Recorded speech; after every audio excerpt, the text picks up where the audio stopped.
I'd like to welcome you all to the Amery Board of Education for the School District of Amery. And we're going to reconvene now in open session, and I'd like you to join me in the Pledge of Allegiance. I pledge allegiance to the flag of the United States of America and to the republic for which it stands, one nation, under God, indivisible, with liberty and justice for all. All right, thank you. And for our agenda now for the next half hour, we are having a community engagement session, and we're going to speak about our standardized testing. Okay, so what we're going to walk through is not just the standardized testing schedule per se, but what is the content within those tests. I'm going to be greatly assisted by the 5 people really that spend their days, especially in the spring, walking through those assessments, which is our administrative team. So here goes on the presentation on Amery State assessments. So the goal of assessments is to use the data to ensure that we are doing all we can to provide a great education to our students. Some of these tests are more prescriptive than others, as in they give us a roadmap for how to better educate kids, and some are less prescriptive. That's just reality. The assessments, in no particular order: forward exam, pre-ACT, ACT, the DLM or dynamic learning maps, access test, and the alternative school accountability. Those are our local assessments, because remember, the elementary school doesn't have a required test at present, so we have a variety of benchmark testing that exists there. Forward exam, this is for English, language arts, and math. 5 exams from grades 3 through 8, so that's every kid, 5 exams, so that's a lot of testing, so the window is pretty expansive. For science and social studies, there's more fun to be had for grades 4 and 8. You have 5 additional exams, so now we're up to a total of 10.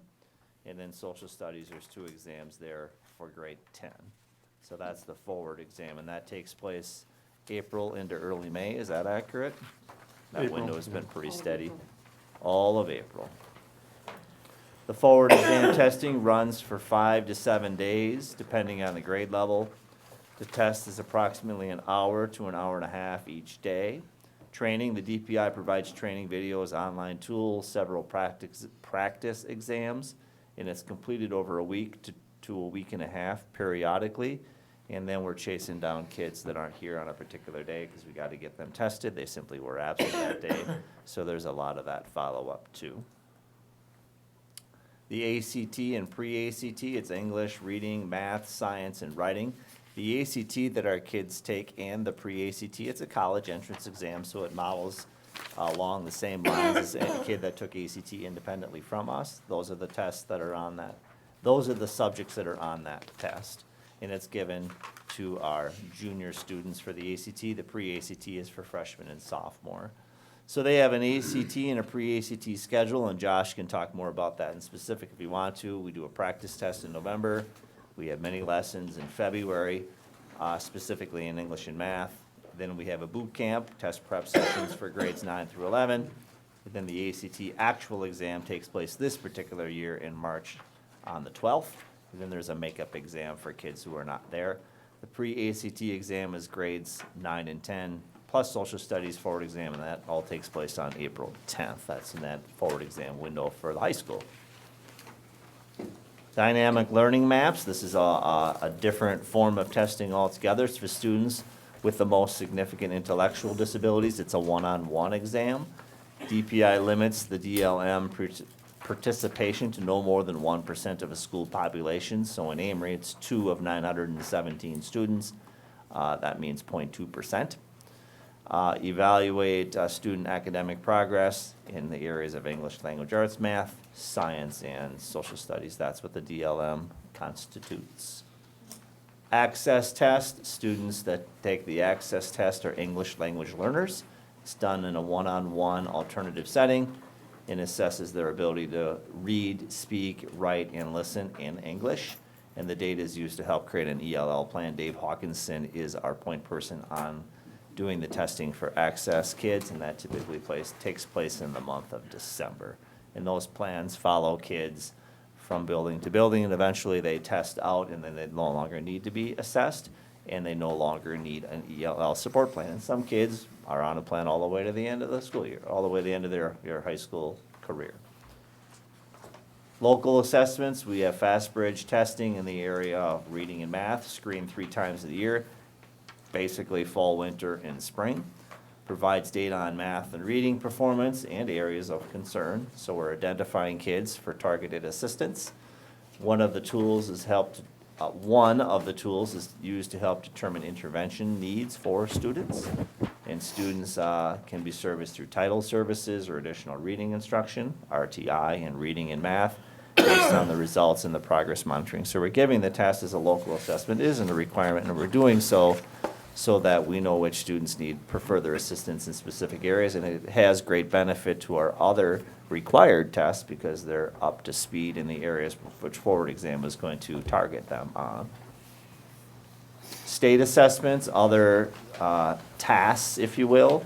We compile state demographics to provide to the state. We compile accommodation needs for specific students. We just went through that process with ACT to get specific accommodations for kids that are taking the ACT, whether that's extended time or read aloud, whatever that accommodation is. Provide proctor training, provide computer network training, administer exams, analyze data and evaluate performance, and then respond to the results. So it isn't just a date and time or they're doing a test.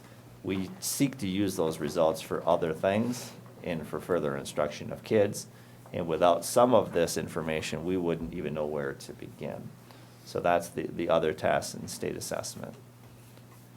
Concerns, it represents a small snapshot of an entire year. I've always had concerns about the ACT using a college entrance exam to identify the success or failure, if you will, of a high school kid with one shot in time in the middle of March. That might not be a fair way to go. Doesn't represent all the other amazing things that our school offers, including our programmatic options like Montessori and CTE academies. And the social studies and science scores aren't included in the state report card. So you could excel in that area, and it really has no merit on those particular reflections of our academic performance, like the state report card.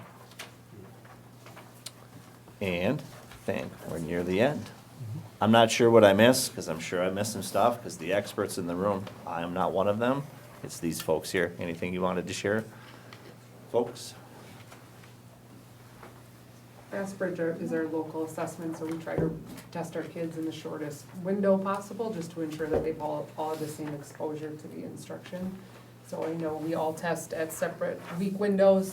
I think generally intermediate or middle go first, and then Leon usually is usually the third one to go after us. Part of the reason we spaced out that testing is for sub purposes. If they all test at the same time, that's gonna be a balloon of subs we just simply don't have, because you need subs to benchmark tests, because the sub takes the regular kids and you go test others.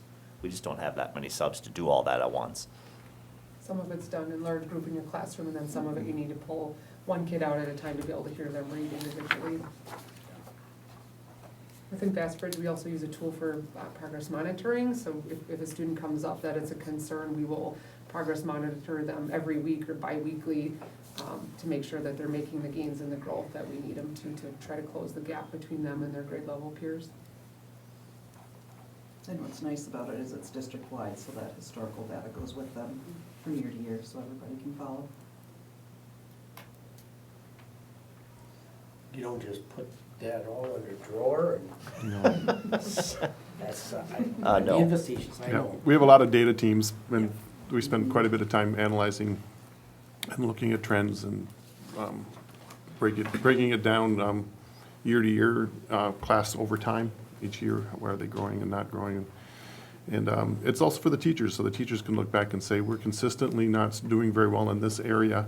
We need to adjust or change how we're teaching that standard, because if they've seen that it's consistently not scoring well, we need to make adjustments on our end. So there's a lot of different reasons that we would use and analyze the data. I would contend there's more fairness in the forward exam than in the ACT for one simple reason. The state's giving us a roadmap, in essence, of what's being asked of our kids by skill on the forward exam. If you take the time to study it and know it, you can double down on specific skills in order to get our kids where they need to be. Because we've got a lot of historical data on what we have for results and what we do in classrooms. And I believe the intermediate school and high school is taking advantage of that. And you're already working with those sample in essence, sample tests to help get us where we need to be before the test. That matters greatly. ACT, you don't have that option. I think that was the problem. When we used to be under the WKCE, when we first started testing, well, actually, I can remember when we didn't even have testing. That's how long I've been here, but, Back in the 1800s, Tom? yeah. Well, we took the Iowa basics, but it really wasn't like a state test. But we tested, when we first started the WKCE, you tested in grades 4, 8, and 10. And that's why when you see that 4, 8, and 10 have longer, more, because state law requires you to test social studies and science at those grade levels. Then federal law came in. That was a Wisconsin law. Federal law came in and said you need to test every grade in reading and math. And so that's when it was added third all the way along. And then we had to add reading, language arts, and math at every grade level. And that's when testing started to become really cumbersome because you're testing every single class, every single year. And it's important, I think, that perhaps from 4th to 8th grade, there was a lot of time there that we weren't getting a true window. Or even though I can tell you that most of the teachers would pretty much be able to tell you which kids are doing really well and which ones aren't and why and what we need to do. But there's some accountability pieces that state testing provides. But it's a lot of time and for the kids. And you can just tell when it comes to be testing time, the kids aren't real excited about it because, but the nice thing is that when we were under the WKCE, even into high school, it was a state test written for our state, and it tested the standards that they told us we needed to teach. Well, now we have our state standards, what we're required to teach, and the forward test is written, for 3rd through 8th grade, and then you jump to the high school and they take a college entrance exam. And to me, my own opinion is that perhaps it was an easy way for the state just to have it there because it was a pre-made one without having to invest the funds into creating a test for the high school. So it puts them at a disadvantage. But We know moving from stone tablet to pencil and paper and now online through your career, I can understand. Oh, man. yeah, and I was really worried about them moving to the computer. Personally, I prefer to read from a book, and I prefer to take tests on paper. I have that comfort level. Maybe that's just how I'm wired. Me too. I don't like taking them on the computer. It does not seem to bother the kids. No. No.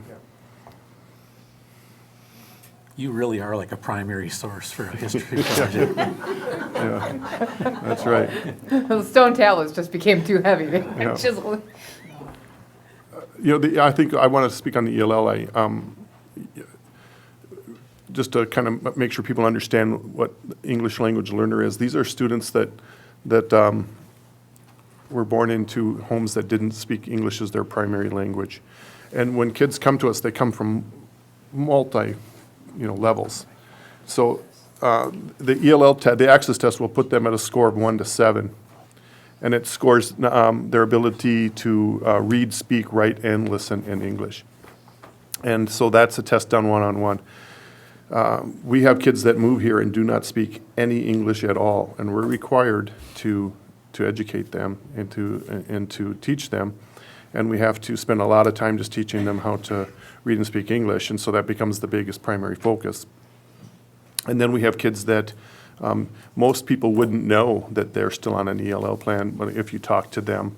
But just because they're being able to have conversational English and listen, sometimes then reading it at a college level or something would be a little bit more difficult. So the plan then for those students basically is kind of like an IEP for a student that says these are the things that student is going to need to have success in your class. And it can be everything from providing translators for certain tools, down to putting labels on everything in the classroom in English and in their language so they understand when you say go over, sharpen your pencil, Lots of different tools. Some of the kids come in and they get one-on-one with Dave Hawkinson, and they actually get drilled down direct instruction, but most of the time it's full inclusion, and we do the best we can to. And I'm amazed they do absolutely amazing job, these students, and they're great, and the plans are really helpful. There's an organization called UNOS and they come they're up here mostly in the summertime, and they provide direct instruction for English. Do we refer kids to those programs in the summertime here, or No. no? I'm not familiar with that, so I'd like to learn more about that. Okay. I will be in touch with you if you'd like Sure. to learn. Yeah, that would be more. great. I didn't know that service existed here until last summer, and I actually rented my house to a couple of the ladies that teach down there, and they're at a church that's based a couple of miles from my home, and they provide that service. They provide daycare, and then services for migrant workers as well that have a hard time with English. So it would be interesting to have our kids be referred there for a summer. I think they could learn a lot Yeah. through the summer. So That's great, thank you. I think just, it's important to note that just from a special education standpoint as well, that all of these assessments are used to inform IEPs, to look at if there is a learning difficulty or a challenge, for a student that is identified with a disability that has an IEP, or someone that, a student that doesn't, looking into, well, why are they having difficulty with these assessments, and that's where we may go down a referral pathway and start to get further information, right? So we can really dig into that disability area or suspected disability. And just important to note that even in the case of students with IEPs, some of our kids with the greatest learning challenges, they are not exempted from any of these exams. They participate in them, and their case managers and parents, families advocate for them to get the appropriate accommodations so that things like extra time, masking, text-to-speech, those sorts of things were allowable in the tests, that they can get be fairly assessed. So I just think it's just important to note, because that's a big piece of testing, and when any of our principals are preparing for those exams, that's a major piece, to turn on all those tools to make sure the kid gets the right accommodation on the day of the tests and at the right time, and that the proctor knows how to supervise those accommodations as well.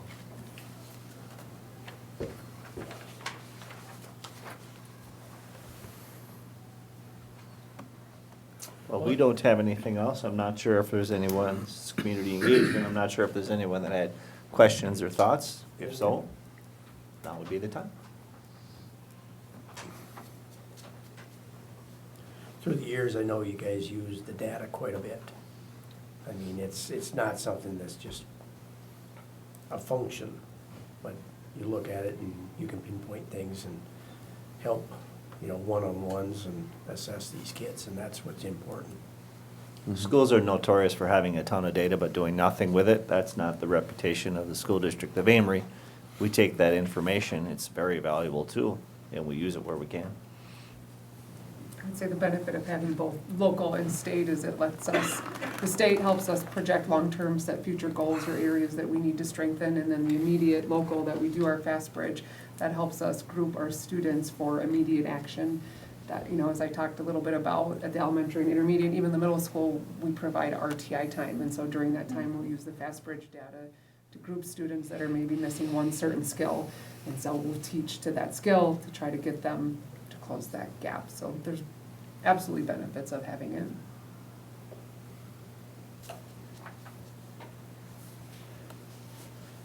Well, I think one of the keys is not just the teacher, but the paras and those individuals that are there, be able to help those students one-on-one or in those small settings to advance them. We need more boots on the ground.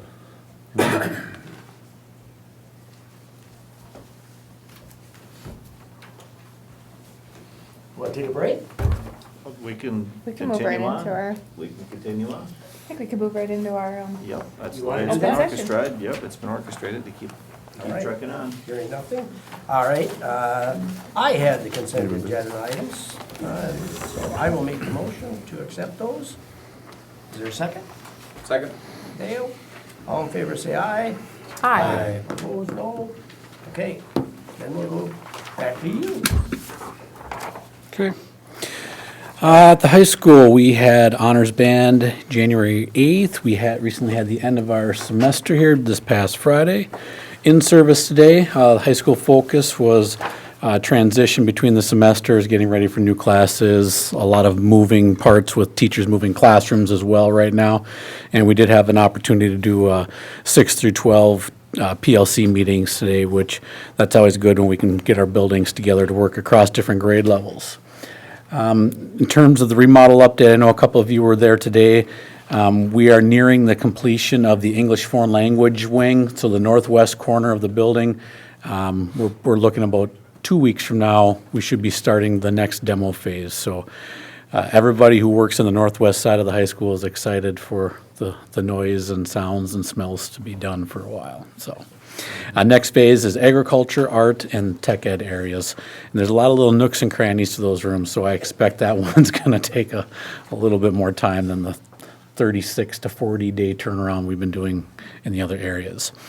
Future events, on January 22nd, we'll do our scheduling presentations for next school year. So kids will get to see what the schedule looks like, and then not what the schedule looks like, but they get to look at the course offerings and kind of mark down what they want to take for next year. And we use that data to help guide our schedule build. Next Monday is the band trip reveal for next winter. January 29th through February 2nd is our snow week. February 6th, we have the incoming freshmen. They're 8th graders right now. They'll be coming over in the afternoon to spend some time at the high school, to get some talks over at the high school, and then later that night they show up with their parents and they learn about our courses at the high school, and we begin to start the transition phase and take their stress levels down by having some of these meetings ahead of time. And then February 12th and 15th, the other administrators will be involved in this as well. We have our parent-teacher conferences days. At the high school, our focus is on academic and career planning. We can always talk about grades, but we're focusing on the schedules, the classes they're going to be taking in the future, college choices, careers, adult life choices, and those have been very successful. I would contend we have one of the best ACP programs around. We really put a high emphasis on it, and we try to cater to each kid's individual needs, and every kid's got their own path. And we're really proud of the way we approach that. Looks like you're gonna be a little short on snow for Snow Week. It'll be cold, that's fine. Cold week. At the middle school, we just kicked off girls basketball and then middle school wrestling, so it's fun seeing those sports start up. We had storybook theater last week, and that's also on Jess's presentation, so I'm going to let her cover that. Josh just talked about freshman registration night for the 8th graders coming up, and invite will be coming out from the high school if it hasn't already. I always know the big scare there when my kids did it was they start talking about driver's ed. When you have an 8th grader and they start talking about driver's ed, that usually gets them pretty excited. And I think it's pretty fun for the high school, for the 8th graders, to get a look at all the electives and see how it works in the scope and sequence, and as they start planning where they want to go after high school. So it's a pretty big night for them. 6th grade quiz bowl is kicking off, and that's a 6-week-long quiz bowl competition for the grade level, and that's pretty exciting. Genius Hour, we're kicking off our Genius Hour. Our launch will be in February, but to get ready for that, we need to do work on the teacher end to make sure that we're ready to go with all of our sessions and our schedule, so we're involved in that. That was a big part of our staff in service as far as we worked on our project-based learning, our Genius Hour curriculum today. And then also, as Josh mentioned, we had PLC meetings with the 6-12 departments to talk about scope and sequence. Curriculum Oversight Committee will be meeting on Thursday to take a look at middle school science curriculum and a proposal that they're putting together. And following that, then they come to the next board meeting here to talk about what the plan is for K-12 or K-8 science at that point. Band has a big lock-in on Friday. That's pretty exciting. And they have it's kind of a celebration of the band kids, and they have food, and they bring in an expert musician or a instructor from a university, and they have some fun, and they also learn and play games and have a good time. We have our Warrior Way celebration and our first semester reward day on January 26th. Reward day just lasts a couple hours, just a small short time, so we have classes in the morning until about noonish, and then we have a Warrior Way celebration lunch, and then the reward day. We have dental clinic on February 1st, district-wide, and that's really nice seeing the volunteers, dentists come in and service kids that need. Josh mentioned parent-teacher conferences. I believe parent-teacher conference invite for the link to sign up will come out next Thursday on the 25th. Middle school solo ensemble is February 15th. And then we have in-service in the parent-teacher conferences, so. Any How did we questions? get here already that we're halfway through the school year? We're booking. Crazy. Yep. I'm gonna start with the most exciting thing to happen at the intermediate school this year. That would be pint-sized polka.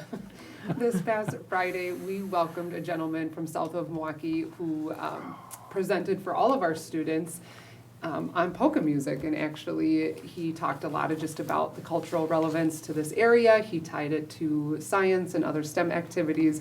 It was a lot of fun. Actually, all of our students got up and polka'd at the same time. My great-grandfather would be very impressed by that. Our music department wrote a mini grant, and so it was awarded to our music department, so they had this idea of bringing in this gentleman. And so we actually used this program to align with our Warrior Way rally. Each trimester we celebrate just like the other schools do, and so we use this as our celebration. It was a lot of fun. I think the kids really enjoyed it. As we just talked about a little bit ago, we had fast bridge testing this past week, so our next steps will be to take a look at the data, start sorting where our data's falling, and then start rearranging our title groups and our win groups, they're called, to make sure that we're able to teach the skills that students are lacking or need a little bit more reinforcement with. As Tom shared, Storybook Children's Theater was here. They performed last weekend. I heard it was absolutely fantastic. It is a great opportunity for our kids. We used to do Prairie Fire. Prairie Fire actually went out of business, and Storybook kind of took over that role. In addition to the shows that they had last weekend, we actually had 5 different classes that were offered to our 3rd through 6th graders. So 20 students from each grade level had the opportunity to sign up to take an acting class, and they were a variety of different topics: improv, basic acting skills, and each grade level got to spend an hour with coaches going over what acting looked like.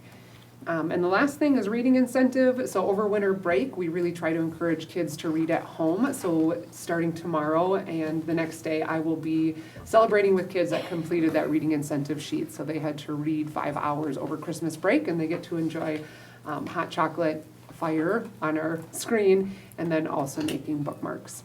We had in-service today. I'm going to let Paula talk a little bit about that and some upcoming things that are different from what Josh and Tom shared. We have our IPL Winter Ball here at the intermediate school. That's a fantastic fundraiser for us. February 8th, we have your Love Your Library event, so we welcome the community in to check out our library and our makerspace. Our book fair, which is a great fundraiser that helps put books in our library, actually takes place over parent-teacher conferences, so that's February 8th through 15th. And then the other thing that was not mentioned is we have our youth rec fair on February 22nd at the high school as well. Hello. So our Montessori program, 4K through 5th grade, has been doing a vertical PLC during the school year this year, which has been a great time for them to grow and learn together. One of the things they do is plan an activity each month. This last month, they met at our building, and they had the 4th grade do a little bit of a play, and they watched each other and then read to each other after that. So that was a really fun activity to do during our holiday season.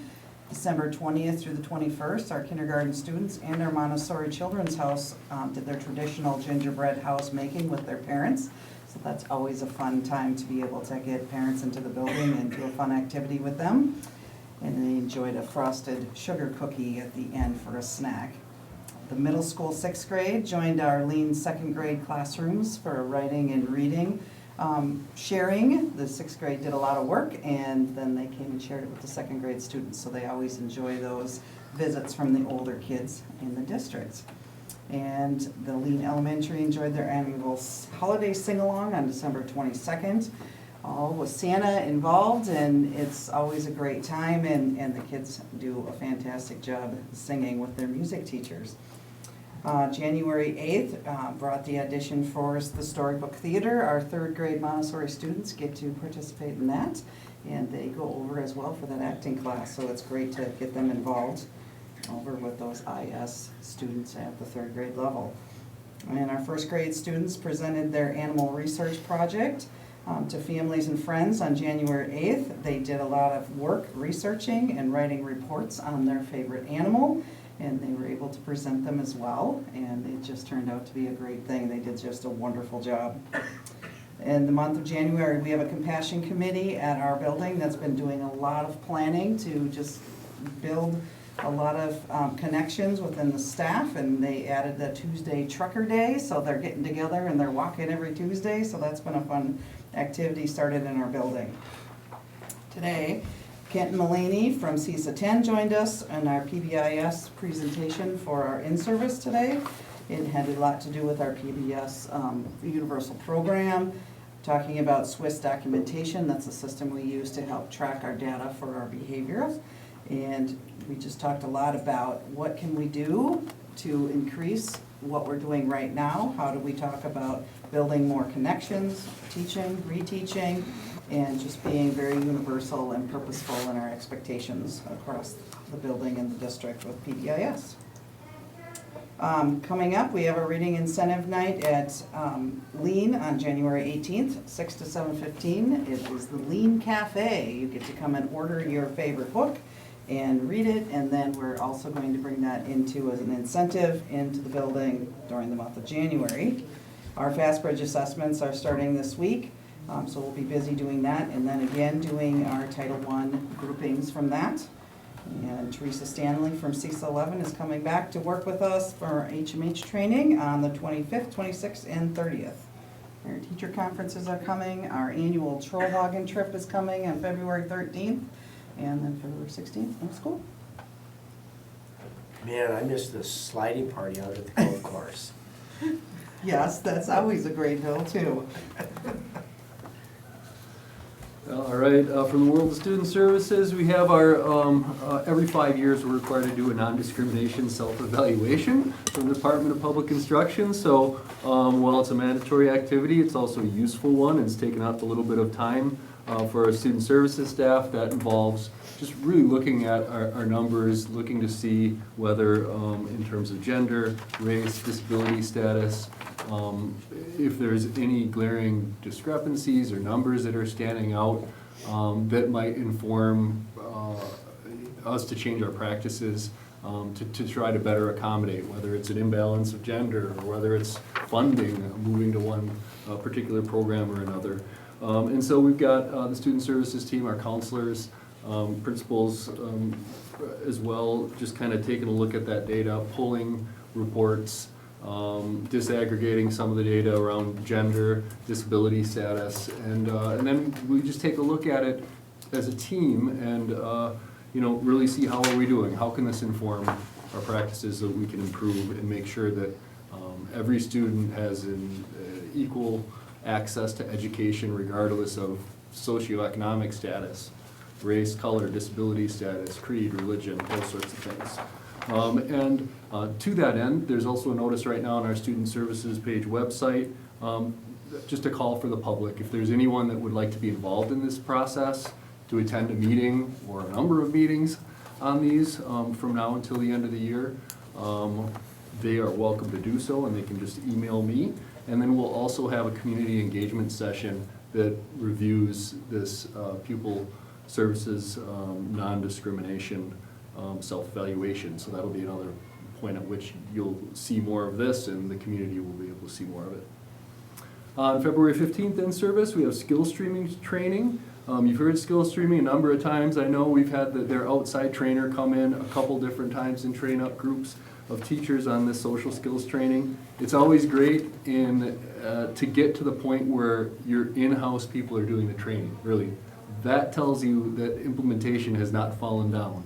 Well, you've got people that know it, and better than that, you've got people who are happy and comfortable to stand up and say, hey, I can teach this, and I feel good about sharing it with my colleagues. So that means it's you're really in the implementation phase, and people are using a curriculum or a skill. So that's great. We're going to train our PK and to grades 2 Yep. And skill streaming is something used at different spots throughout all our levels. Some teachers are using it universally. We've got student academic and behavior groups that are using it just as a tier 2, and it's also used in tier 3 in our special ed programs. Transition Incentive Grant Award, as you may or may not know, our special ed staff monitor kind of what students are doing, those students with disabilities who graduated the previous year. And there's a survey that DPI provides, and it pretty much, to summarize it quickly, just says, you know, what are your outcomes? Are you engaged in college or post-secondary? Do you have a job? That sort of thing. And this year, we had 12 of 20 students that met the criteria for transition incentives, and that gave us a resulting award of $10,000, 783. So this is really the culminating work to a lot of our high school special ed teams and middle school who start that transition planning process.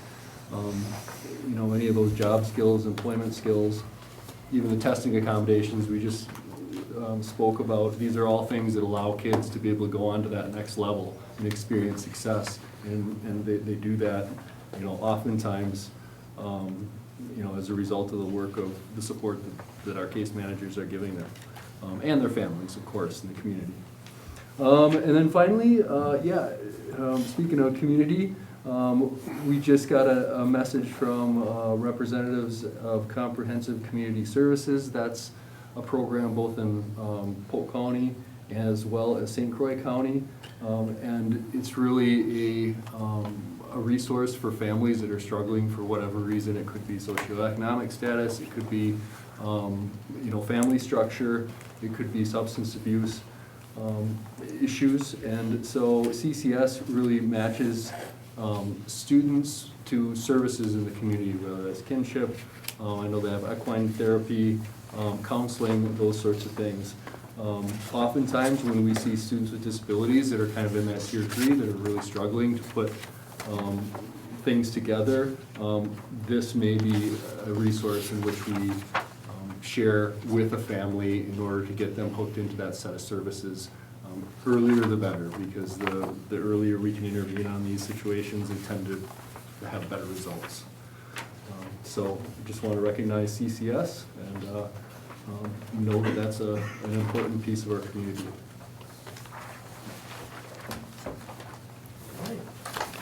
Do you have anything you want to I add? do not. All right. All right, then, with that, Michelle, school nutrition. Yep, please. All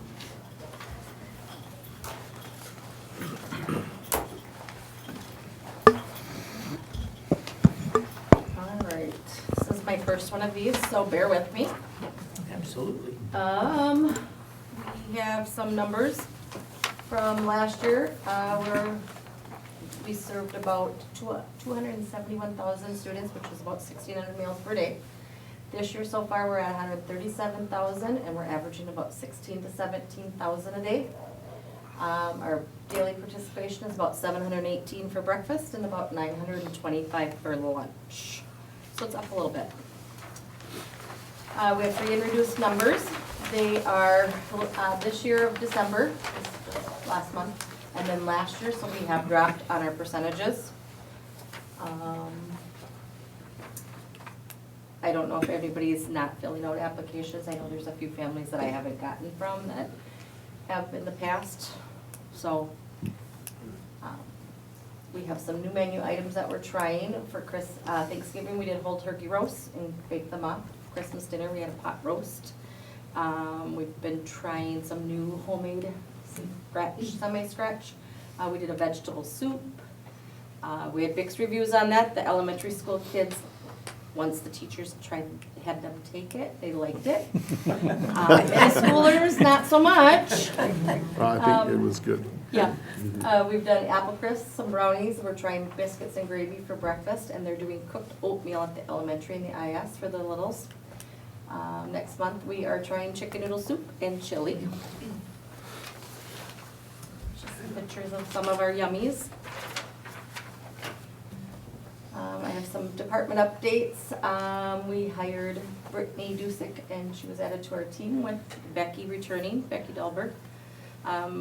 Julia White is now our lead at the middle school, and we had 2 new hires. We have a Tina Wagner and a Jennifer Clemish. Both are doing wonderfully. Vicki Heiss has semi-retired from food service at least. She had 19 years of service. She became a paraeducator just in November. There's really nothing at the intermediate school. All of our ladies have stayed the same. At the elementary, we've had Bridget, who was added to our team. She's doing really well. We had some donations made. Ruby's Pantry awarded us with a $6,000 donation, and we did a sign up so parents could do a one-time, they signed their name up, no questions asked, and 167 students benefited from this. I also had the Amery VFW auxiliary post donate $1,000 to be used toward families that struggle. So I put that money in our account and we will use it as needed. And lastly, I would just like to take a moment to thank my school nutrition team. They do a great job every day serving our kids. Michelle's also had to relocate her office 3 times this year. So she's not only new, but she has spent more time out of her office than in it. Yes. But I'm back now. It's Thank really you so important much. for what you guys do there, the whole team, so. Yeah, that's amazing. That's a lot of food. It's a lot of food, it's a lot of meals. Most of us guys that struggle with one, keep one ourselves. You feed yourself? I do sometimes. Can you train my husband? No, I don't think so. I don't think so either. All right, and with that, we'll go to our informational items, the achievement gap reduction.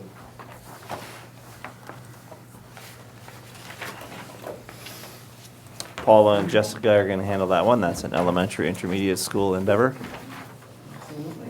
So our achievement gap reduction is always done off of our Fast Bridge assessments that we do 3 times a year. You see us once in the fall and once in the spring, kind of giving you an idea of where we are. We're looking for some goals of 80% of our students overall, the goals across the board from K to 3 are 80% will be at or above the 30th percentile. So this year, when we're looking at our kindergarten level in our FastBridge early reading assessments, 85% are at or above the 30th percentile, which is 56 students met the objective. So that is nice that we're sitting pretty good right there, right now in reading for kindergarten, so we'll continue to work on that and continue to grow that as we go through. And then when we look at kindergarten math, 80% of the kindergartners will be at or above. We're currently sitting at 93% at or above the 30th percentile, which is 59 students have already met that objective. So those right now are great numbers that we're looking at for kindergarten. First grade, and their reading, again, it's on that early reading English, FastBridge. We're sitting at 77% at or above the 30th percentile, so close to our goal there, which is 57 students have met to that objective. We look at first grade math. We are at 91% at or above the 30th percentile in that early math FastBridge assessment. 66 students met that objective. Looking at reading for second grade, we move from that early reading and math for second grade and third grade then to A reading, FastBridge A reading assessment, which is kind of a broad reading assessment. 54% at or above the 30th percentile, and 39 students have met that objective.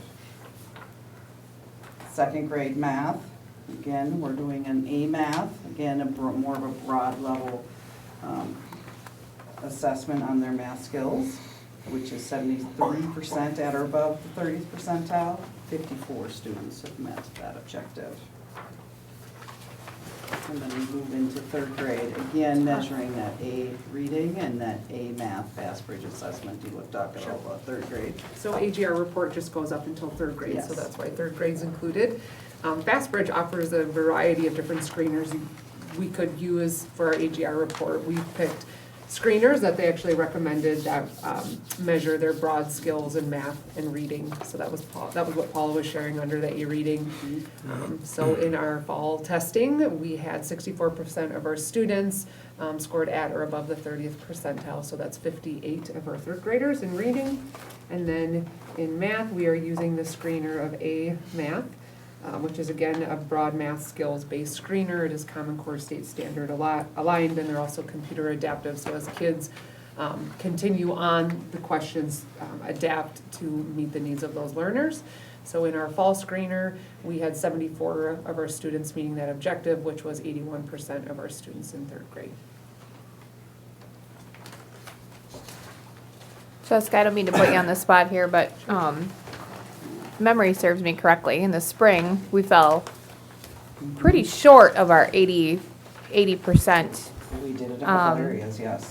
Grow in all areas, right? In all grade levels, I believe, correct? Not in kindergarten, no. Except for- We're looking more okay, at first except for and second grade, yeah. I actually wrote those down, so I figured you would ask me that.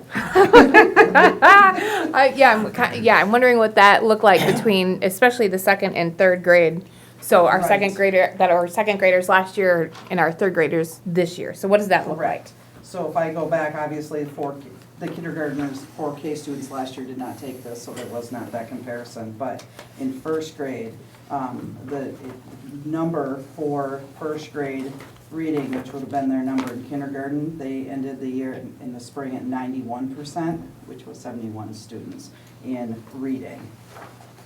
And then in math for the first graders, taking it as kindergartners, they were at 95%, 74 students. So that group of kiddos that was the group that did pretty well last year as kindergartners. Okay. And then the second grade, moving into third last year, they sat at, in reading, 66%, which was 57.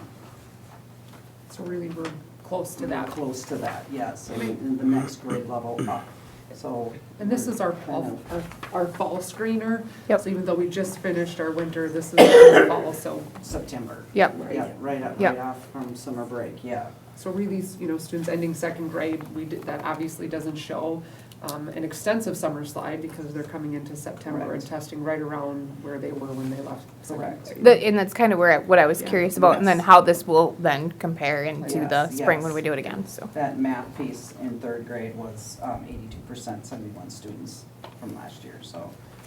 And kind of like Keith had just said not that long ago, when we do our RTI groups, our WIN groups, when we use FastBridge to identify what skills we're lacking in, it's kind of an all boots on the ground. I mean, we've got paras teaching WIN groups, we've got librarians teaching WIN groups. We're really using all the resources that we have in the smallest group possible to make sure that we're teaching kids, it's called backfilling. We're teaching them some things that they didn't quite grasp in second grade. So as they're third graders, they can continue to move on, but we're also backfilling. So it's this great combination of teaching at grade level, but also trying to backfill those skills so they can continue. And they come in right away in September and they pick up right where they left off, so even though they have, that test right away, those first couple of weeks, they're kind of redoing that review, but also during summer school, if there's some lagging skills, they're recommended for those academic summer skill pieces too that help Okay. with that summer slide. I know we talked about backfilling strategies and the small group activities and things in the spring, and so I was Yes. just kind of wondering how you're feeling about this. This looks like we're closing that gap Correct. better than we had, because Correct. we were flip-flopping there for a while because our reading was so Yes. high, and then we Right. emphasized in the math, and now it seems like we're closing that back up, so. Yes, Cool. it was kind of nice to see those numbers weren't definitely any lower than they were last spring. So is the 80% that an end of the year goal, or is that a current goal for right now? That's our end of the year goal, is to get everybody above that, at or above 80%. And that's a national norm Yeah. percentile. So we're not Yes. looking just at our kids, we're looking at nationwide, 80% of ours, Correct. comparing 80% of nationwide Yes. students. So do they have a number that they like to shoot for at this time of the year for where kids should be at? Because obviously it should be something that you're growing into, right? Correct. So, Right, maybe we could set that end year goal, but yeah, you're looking to improve that as you go along. And the groups adjust, and you look at them consistently, so that those students that are below that 30th percentile, we progress monitor them. consistently at a weekly basis or an every other week, depending on the skill we're looking at, so that you're constantly following those students along. And this is through everybody too, students that have IEPs or TAP plans or anything, all of these students are included in this percentile. Would this also show a comparison of our previous curriculum to our current curriculum? Actually, Joe, I was gonna mention that there's been a large body of research within the last couple of years. If you're in education, you hear about the science of reading, right? So there was a pendulum that swung back and forth between whole language and phonics, and the pendulum is swinging back to phonics, which is science of reading. So the new curriculum that we adopted, HMH, this is year 2 for us, has a strong, it's called structured literacy component that happens at the elementary level, and it is really the foundational piece. So when I look at this data and I'm looking at where our kindergartners and our first graders are, I'm really excited. You know, they say, research shows, and I think I've said this before, your first 3 years of a new curriculum, you'll see a significant dip in your scores as teachers are trying to learn the resource. You're trying to, you know, figure out what's a must-do, what's a set to the side and hope to get to. So I would say we're doing an excellent job. I think as a district, we've put a lot of emphasis on making sure that our teachers get the training that they need. There's certain resources out there, one's called UFly, Morphine Magic, there's all different types of programs, and we have a fantastic, you know, tradition, you know, classroom teacher, special education, and even title teachers are craving this knowledge. We're completing top 10 tools. There's some of us in the room that are completing it together. And so it's just this big commitment that we have. And so having a new curriculum, I'm really excited to see the growth that we're making, and we've really invested in our kids and in our educators. And I think looking at the K1 and 2, that's really proof of that. Yeah. What was something nice too is over the summer, you know, we had Teresa Stanley obviously coming in and helping us too, but over the summer we kind of really looked at some, you know, what are the classroom teachers going to use for interventions, what is title going to use, what is special ed going to use, so we're not constantly doing the same intervention, but we're really trying to really stretch it out and make sure that we're meeting them in every avenue that we can. I do have to say, you know, we adopted this curriculum the year of COVID as well, so for the teachers to come in and have this great of success with this curriculum, and I'll stand by that this is one of those things that we saw that the newest way wasn't always the best way, and that this was a tried and true, so we're going back to those phonics skills, and you can call it the science of reading now if that's what they want to call it, but it's basically how we all learned how to read, and it was Exactly. It's been a very good investment to see these numbers swing back the other way, and you know, kudos to the teachers who's really invested, putting their time in this. This is all done outside of the regular work days, other than our in-service days, being committed to this plan and this curriculum. It's a huge undertaking, so. I also want to mention on that FastBridge test, if you say I want a student to be at above the 30th, you know, percentile or whatever, the score that you're going to have to get at the fall is different than the score you have to get in the spring to stay there. So that's where does the 30th percentile fall? The beginning of the year is very different from where the national percentile falls at the end of the year. So you have to maintain consistent growth just to stay above that. Yeah. So if you just kind of, so ultimately, if you set that goal and you're there, then, and they're still there, that means that they did make growth. Yes. Moving target. It's a moving Yes. target, yeah, and that's some people, that's hard to always kind of grasp on. It's just like the state test, it's a moving target every time to stay at that percentile. Yeah. Good. With that, we'll talk about the referendum building grounds. All right, we'll have a short presentation. George may be needed to walk us through some of this information, and then we have a report out from our building and grounds committee members. So, here goes.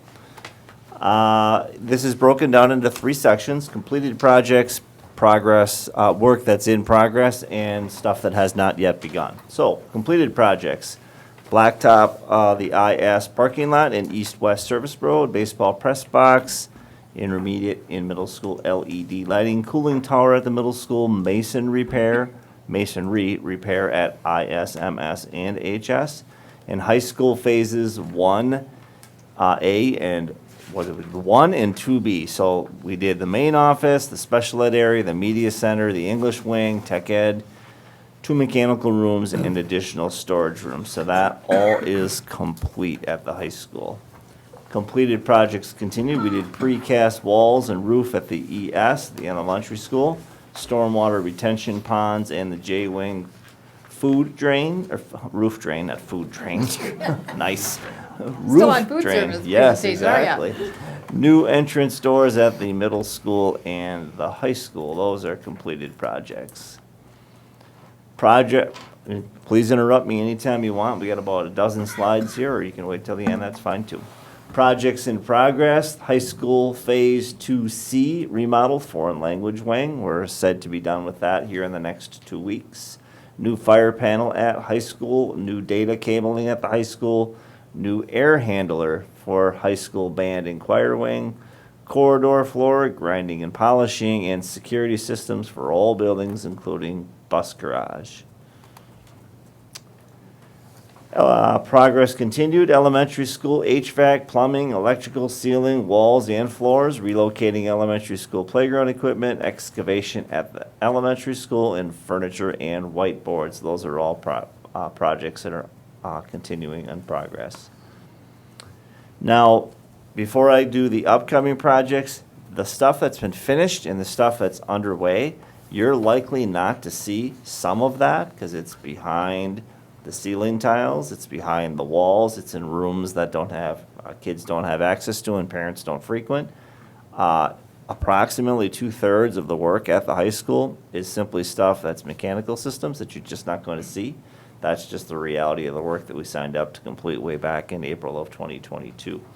Now, when you get into the work you're about to see and hear about, you're gonna, you won't miss it if you come to the gym, and you won't miss it if you come to the auditorium, because it's gonna be right there in the commons. So, high school phases, this is upcoming stuff.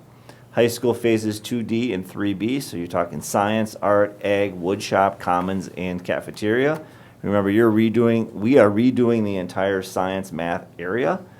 We are gutting that entire section and redoing it in essence from scratch. Re-roof of the high school and the original sections of the elementary school. Those original sections at the elementary school are 1967. 57 years is very overdue for a roof.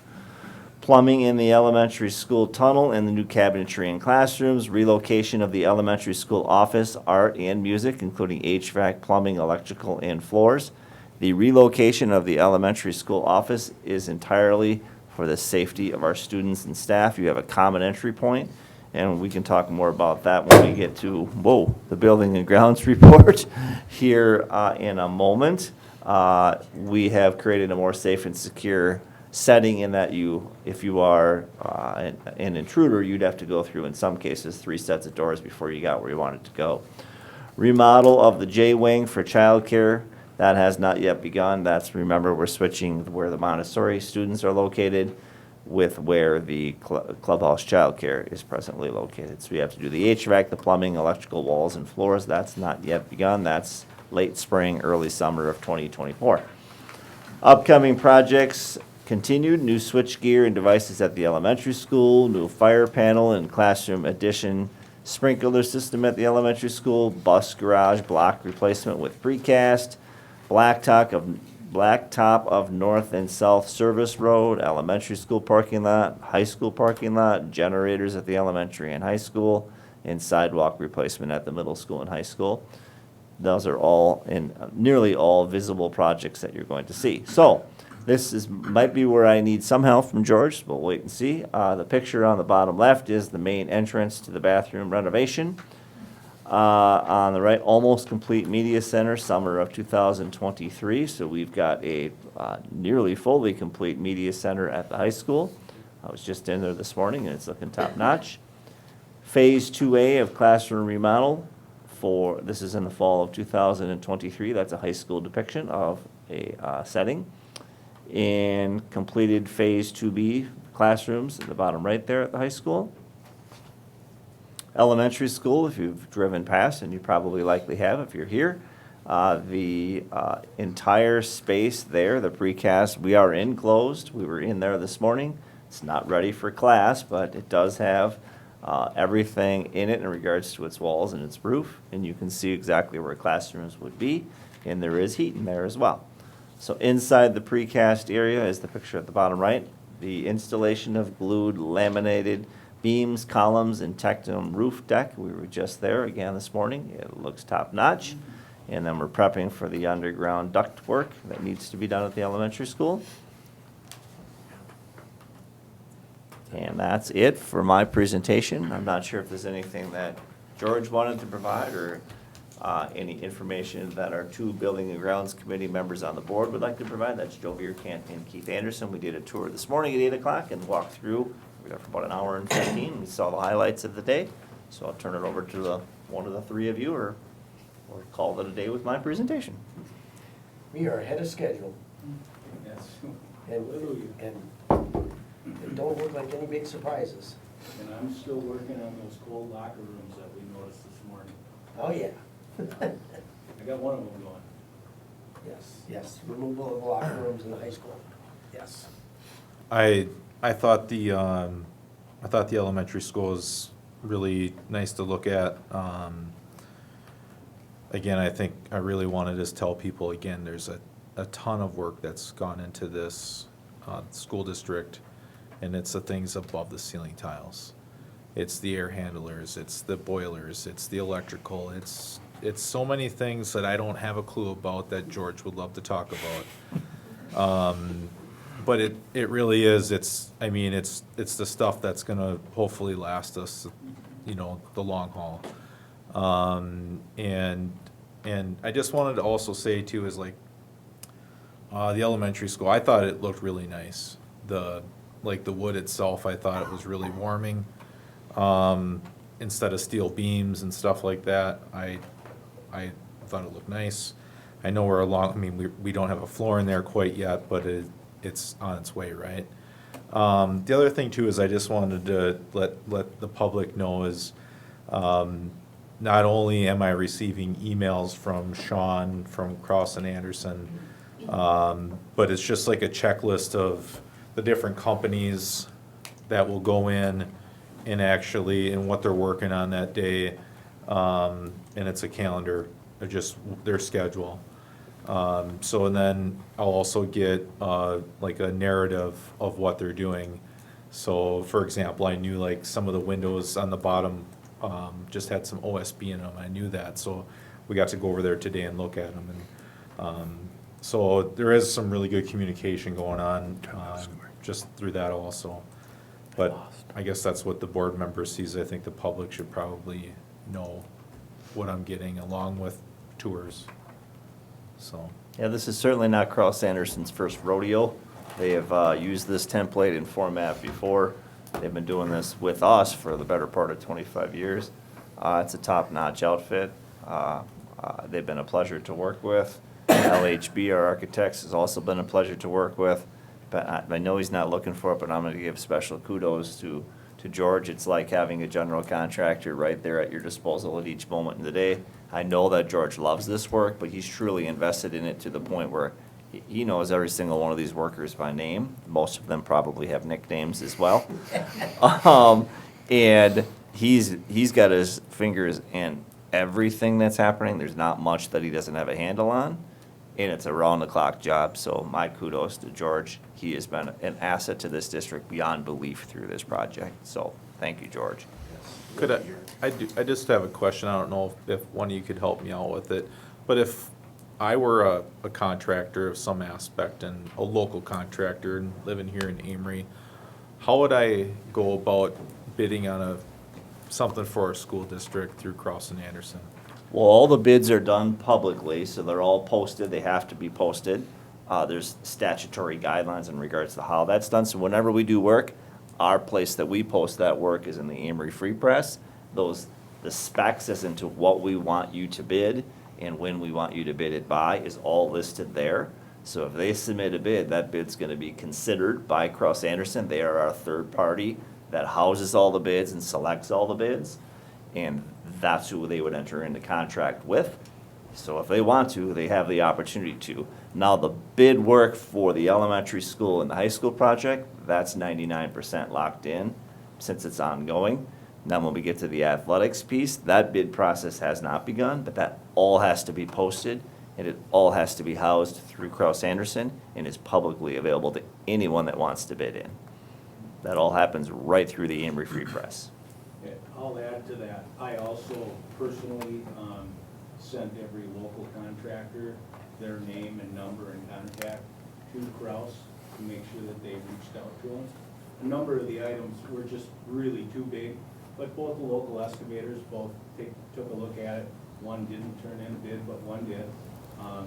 Ultimately, KA serves the GMP, so it's ultimately their contract. But we definitely, anytime we can use local, we definitely do. There just wasn't even Wes Hendrickson, I don't think there's all that. We would have tried, but they're massive projects. Takes a lot of guys on site, but anything small, cabinetry, I'm reaching out to Kevin over there in Deer Park and handed out a lot of names. And a lot of people just didn't bid it. It was either timing or just too big. And then, of course, along with Kraus-Anderson typically comes deadlines, so this is you really have to dedicate yourself to a project of this size. But I handed out a lot of names. So those bid timelines for athletics project, depending on what we ultimately decide to do as a district, that also all gonna be in March and April. And all of that would be publicly available to anyone that has the skill and ability to do that particular work. Some of it's specialty work that perhaps we don't have a local vendor, but it's all there at their disposal, as it always has been, because by law it has to be. Thank you. You're welcome. Thanks for asking. I'm not sure if there's any Yeah. questions? Go ahead. I did. So it's not, I don't know if it's kind of a question, but you mentioned the roof, project, the portion there in the roof, and it just triggered my, thought process that I had received a notification from my own personal insurance company, and just with, I think people always, thinking like, I should probably put a new roof on, but I'm gonna wait for a nice hailstorm to come through, and the insurance is gonna give me a new roof. My insurance provider will now only cover your roof at actual cash value when a storm comes through or something like that. If it's over 20 years old, 2 layers of shingles, things like that.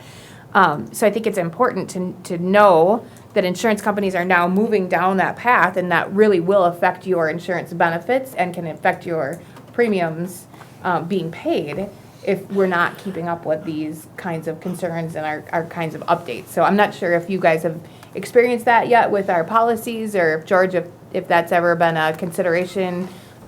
Usually I think we have Lead Home that insures our property here, so is that something that you're familiar with, or? Yeah, just 3 years ago, the J-Wing, we did have hail damage on that, and they replaced that at the actual cost. So we were lucky enough to have that, but I do know that they're depreciating roofs and things like that. So, yeah, they just keep going up and up and up too. Yeah. Yeah. So I think that's, mindful for the community to keep in mind, and us moving forward as board members when we are looking at projects and things being done, that really does affect our premiums. It affects our benefits if we have natural disasters that hit here. So that those are things to keep in mind as we're moving forward, that yes, it does cost some money now, but can save us a ton of money in the future, so. Well, I think at least in the high school, we've reduced our roof penetrations and rooftop units, so that's a big plus there. Oh, yeah, more than that. Yeah, yeah. So we'll stay the course. Our ETA for completion is right at the end of summer, definitely before school starts, but there'll probably be some last vestiges of things wrapped up in the months of September and October. But it's been a long time coming, and it's beautiful to see progress. When you're in and around those facilities that are completed or nearly completed, it's very exciting to see. Anyone that ever wants a tour of what's happening, you simply contact the district office. We'd be happy to show you around to see what's what. It's a really cool time to be a student and a staff person and a community member and a parent in the school district of Amery. Thank you. Thank you. All right. On to school board election. Okay. What you see on the screen here is the result of the draw that took place in an official fashion in the district office for the ballot. We have 4 candidates on the ballot, voting for 2. In order, Charlotte Glenna, Joanne Jackson, Gwen Dato, and Del Stone. The date of the election is Tuesday, April 2nd, 2024. That's pretty much speaks for itself, all I really got to say on that one. Yep. Please vote. All right. Next is a visit. We have a visit from Dr. Jill Underling. She is the State Superintendent of Public Instruction. The date, we don't have specific on time, but the date on that visit is February 19th in the morning. We're looking approximately between 9 a.m. and 11 a.m. It's for CTE at the high school. The highlights of that tour are going to be the 4 areas of CTE, beginning at the schoolhouses that we have been building over recent years. Our school farm adjacent to where those most recent schoolhouses have been built, and then coming back over to the high school to talk about family and consumer ed, and then finishing that off with a trip to the business ed department where we're going to talk about transcripted credits and dual credit options, and some conversation about ACP, which is academic and career planning, that Josh made reference to a little bit ago. So that again is the top dog in Department of Public Instruction coming to visit Amery for our work in the area of CTE. This is the 2nd time we've had a state dignitary come, so we must be doing some great things in CTE, and I would contest we are. So I will give you specifics when I have specifics. Josh and I have another meeting with them this week, and Tracy's been helping on that too. If you are interested in attending, it'd be awesome if you can. The only thing we have to do, if there's 3 or more of you, is simply have to post the meeting. You don't have any speaking role per se. You can just be there to join the tour if it works for you. Perfect. And that's Monday, February 19th? Whatever February 19th is, I guess I haven't looked at the calendar recently. Monday, Josh is shaking his head yes.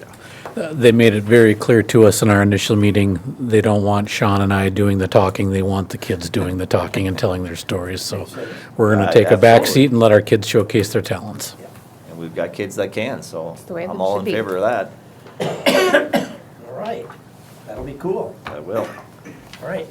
We'll move on to our action items. First will be the school calendar. All right, action items, school calendar. You've seen a couple of generations of this. Hasn't changed a great deal since the beginning. Some of it just falls into place. So I'll walk through it by month. July, not much is happening here in the school district of Amery. Nothing on the calendar other than the 4th of July. August, the end of August, you have in-service there in 27, 28, 29. Those funny little shapes you see at the end of August and the beginning of September, those are elementary school events, orientations and so forth. And all the symbols you'll see at the bottom of the page so you know what they mean. The first week of September, we do not have school on the 2nd of September. That is Labor Day, so our technical first day is the 3rd, so we have a 4-day week that first week. The 23rd of September is an in-service day. The triangle means in-service day. When we move into the month of October, we have parent-teacher conferences and in-services, and then a no school day on October 11th. So that first day, that 7th of October, is school during the day. Then you have 4 to 8 for parent-teacher conferences, and then on the 11th or 10th, you don't have school.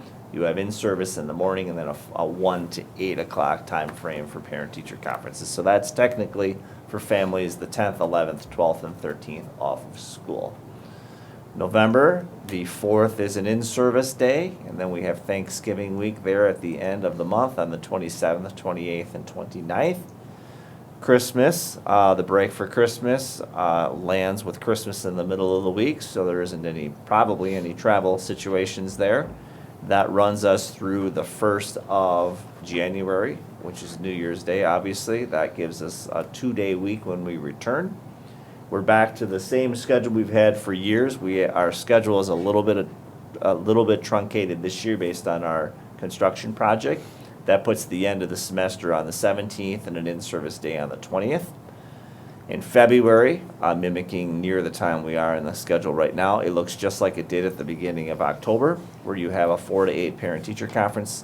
Then on the 13th, you have no school, in-service parent-teacher conferences, and then no school for anybody on Valentine's Day, the 14th. March, end of March, this is where we have earmarked the spring break. This has been vetted multiple times by music department and athletics. They're the ones with typically the conflicts, and they have endorsed that being the best week in March to do spring break. In April, we have Good Friday on the 18th. That's a day we have off by contract, and it is a federal holiday to my knowledge. We have the 28th as an in-service day at the end of April, and then you have Memorial Day at the end of May, May 26th, and then your last day of school is Thursday, June 5th. Those little triangles, let me help you with that. This is a little bit of a change.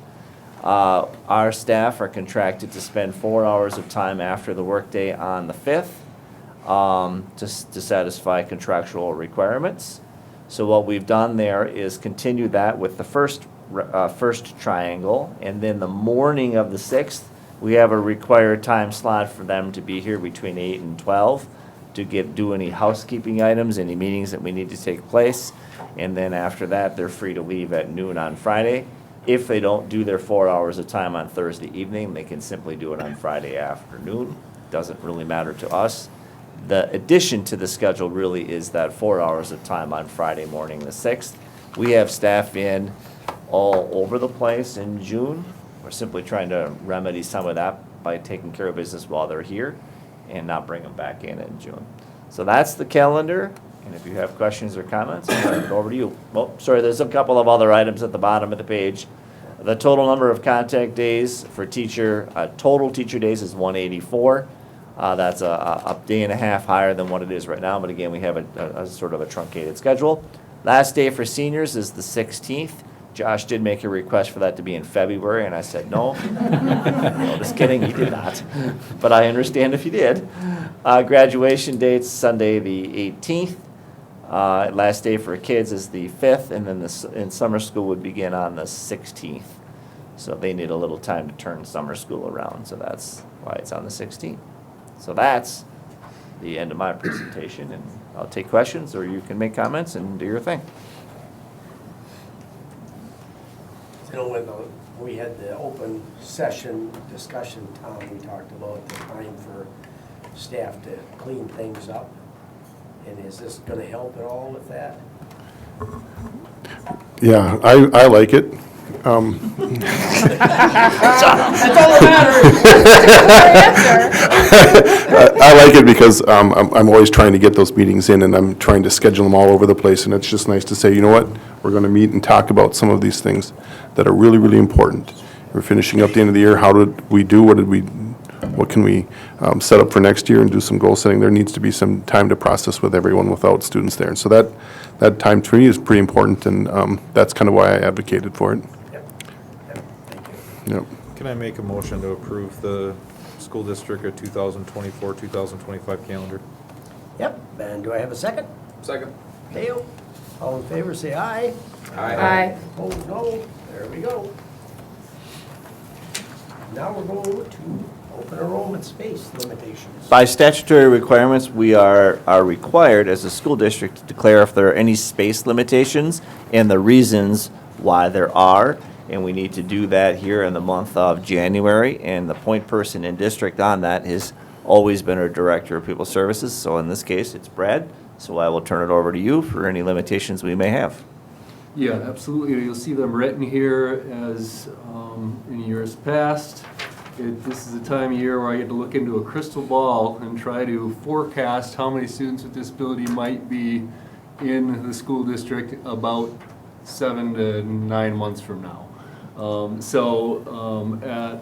At best, this work is a little speculative, but we do our very best to factor in kind of our instructional approaches. We know that inclusive practices, supported teaching, co-teaching requires that we have staff to be able to support kids in the classroom, and that often involves needing more special ed paraeducators, push-in from our title folks, all those sorts of things that factor into this. We use an RTI process, so this may result in additional special education referrals happening throughout the year. So again, really speculative. We can look at what we have for current referrals, but that doesn't mean that number is not going to change at any given time, especially in the space of almost a year from now. I would point out that we do have these school program caseload maximums. Again, this number is just in the world from staffing management, right? The number that I'd like that to be, to not go over that number. However, if 4 kids move in to the school district with IEPs, then we don't close our doors. We open up our classrooms and support those students in learning, which sometimes would mean that, you know, they're gonna need some para time, they're gonna be added to a caseload that you see here. At any rate, and as far as the recommendations, this is similar to last year, as you'll see with the program caseload maximum and the enrollment space then, as you move over to the right, that we, at this point, are closed to our elementary and intermediate buildings in terms of open enrollment ins. Middle and high school, we've got a handful of spaces there at the middle high school and about double that at the high school at 10. And in early childhood, again, pretty busy classroom, a lot of high needs. We've got 1 current referral there and open enrollment of 1 for the 24-25 school year. Contracted services, we contract occupational therapy, physical therapy, and then a handful of services, not every year, depending on student need, through our cooperative educational service agency, CC11. So those are, if a student were to come in and require those services through an open enrollment, which would mean we would need to go connect with Turtle Lake, with Amery Health, in order to provide those services, that would be a reason for denial of those open enrollment applications. And yeah, I think that pretty well summarizes it, unless anyone has any questions. We just need a motion to approve. Yep. We have a motion to accept as presented. I'll make a motion to accept the 2024-2025 open enrollment space limitations as Okay. presented. And the second, Second. Steve, all in favor, say aye. Aye. Opposed, no? There we go. Next, the fun one. All right, donations to the district.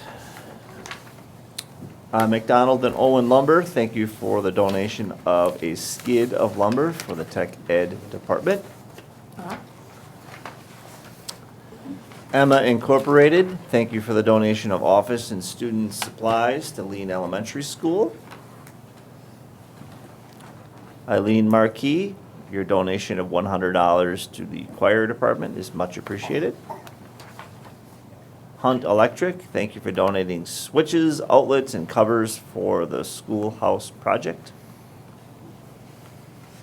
Amery VFW Auxiliary Post 7929, thank you for your donation of $1,000 to school nutrition.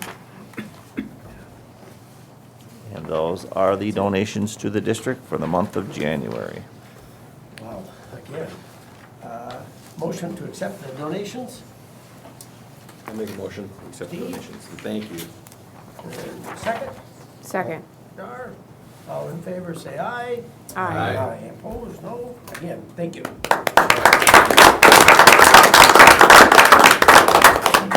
It's really cool to see how many different areas get covered with donations for Yes. people who are passionate about one thing or another or wanting to help another group out. And it's really just, it's never just given to the same groups over and over. And that's really awesome. And it's every month. It's every We've- month. We've had these every month for, A Few long years. time. yes, Yes. a long, long time, you know, so it's. I think the Angel Fund is one that just is encompassing.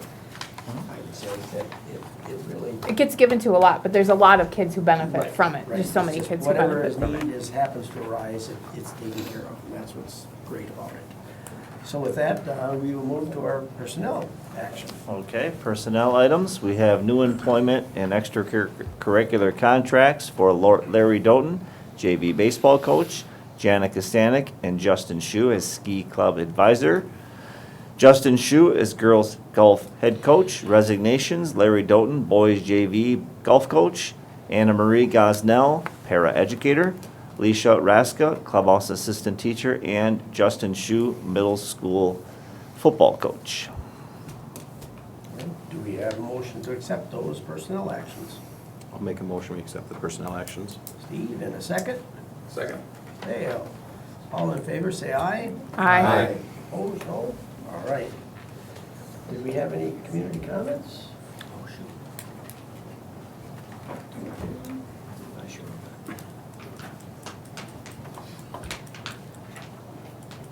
Nope. Okay. With that, and there's no need to go to closed session, is there, anyone? Nope. Then I'll take a motion to adjourn. Make a motion, we adjourn. Steve, I'll second it. Dave, Joe, all in favor, say aye. Aye. Opposed, no? I think you much.